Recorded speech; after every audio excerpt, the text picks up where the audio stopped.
আমরা কারোর সাথে আমরা কোনো কথা বলবো না, রাগি আমরা কথা বলবো না। আমরা মানুষের ভালোবাসা দিয়ে মানুষের হৃদয় অর্জন করতে চাই। আমরা আমাদের ভালোবাসায় মানুষকে শিক্ষিত করতে চাই। আমরা কখনো কারোর সাথে বেয়াদবি করি নাই। আমরা বলবো আমাদের যত নেতাকর্মী আছে, আমাদের এলাকার সম্মানিত এলাকাবাসী আছে, আপনাদের সাথে যেভাবে আমরা সুন্দর ব্যবহার করে আপনাদের সাথে প্রতিদিন দেখা হয়, যেভাবে কৌশলাদি বিনিময় করি, সেইভাবে বিনিময় করে আমরা যাতে আমাদের জীবনের শেষ নিঃশ্বাস ত্যাগ করতে পারি। আমরা কারো ক্ষতি করি নাই, আমরা কারো উপর আমাদের কোনো রাগ নাই। যদি আমরা যদি কোনো ধরনের ভিতরে আমাদের কোনো খারাপ থাকে, সেটা মহান রব্বুল আলামিন আমাদেরকে দেখছেন।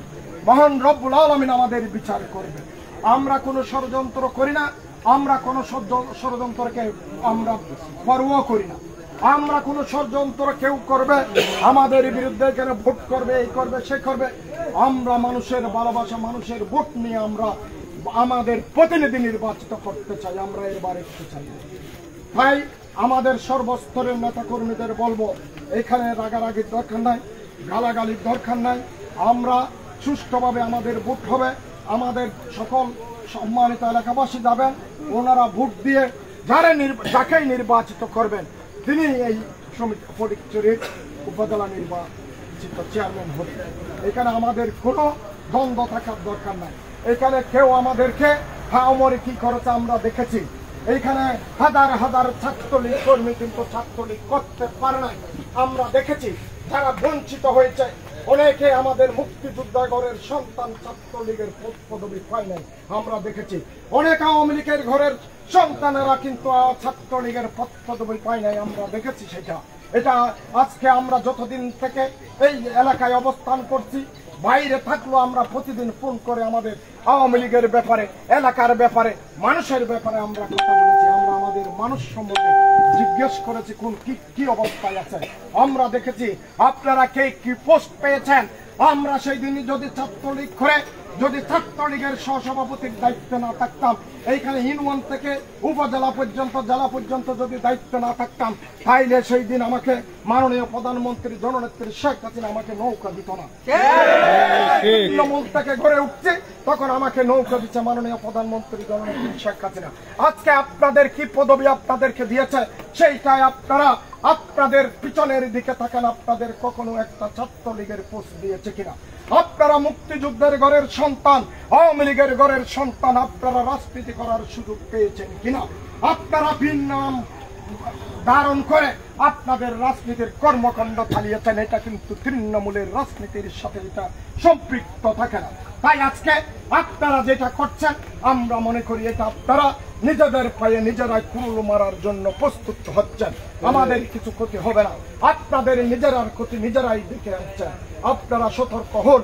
আপনাদের বাবারা আমাদের সাথে চলাফেরা, আমরা আমাদের মামাদের যেরকম সম্মান করে শ্রদ্ধা করি, আপনাদের বাবাদেরকে এরকম সম্মান শ্রদ্ধা করি, এর বাইরে আমরা করি না। আমরা কখনো এদেরকে আমাদের আপন ছাড়া আমরা কখনো পর হিসেবে নেই না। তাই আপনাদের আত্মশুদ্ধি হওয়া, আমরা শুভই বুদ্ধি উদয় হওয়ার জন্য আমরা আপনাদেরকে আশ্বস্ত করি। আপনারা এটা চিন্তা করে দেখবেন, আত্মশুদ্ধি হতে আপনাদের সময় লাগবে না। নিজেকে নিজে চিন্তা করেন, তারপর বুঝতে পারবেন। আমরা আর কথা বাড়াবো না, আমরা ঠান্ডা মাথায় থাকবো। সবাই আমরা সুস্থভাবে থেকে আমাদের ভোট করে আমরা ঘরে ফিরব। আমরা কারোর সাথে ঝগড়াই নাই, আমরা কারোর সাথে কোনো ধরনের কলহই নাই। আমরা শুধু পরিচরিতে শান্ত ভোট করার জন্য আমরা কথা বলেছি। আমরা কাউকে হুমকি ধমকি দেয় নাই, আমরা কাউকে একজনের পক্ষে আছে আরেকজনের পক্ষে যাওয়ার জন্য আমরা বলি না। যেদিকে কাজ করে সেদিকে করতে থাকুক।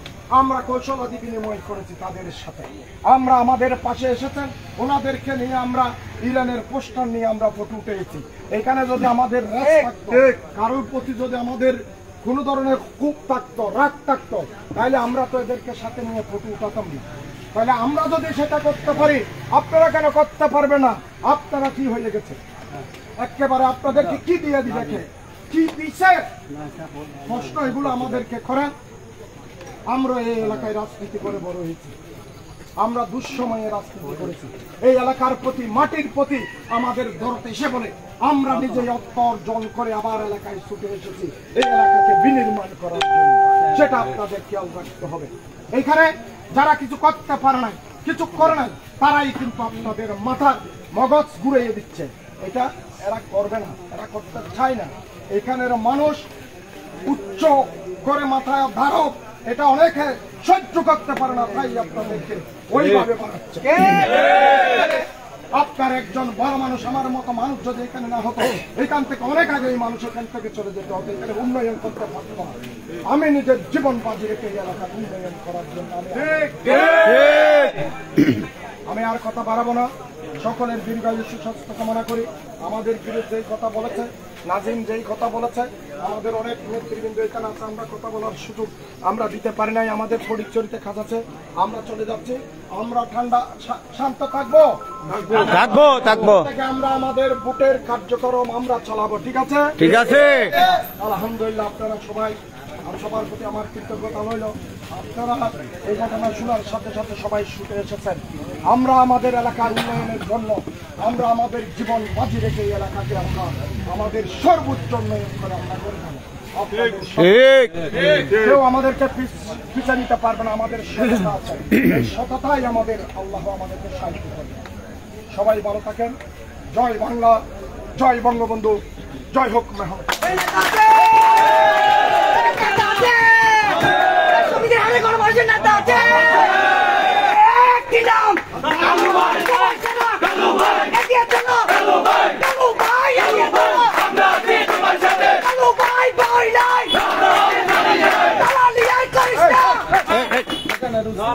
উশৃঙ্খল বক্তব্য কেন করছো?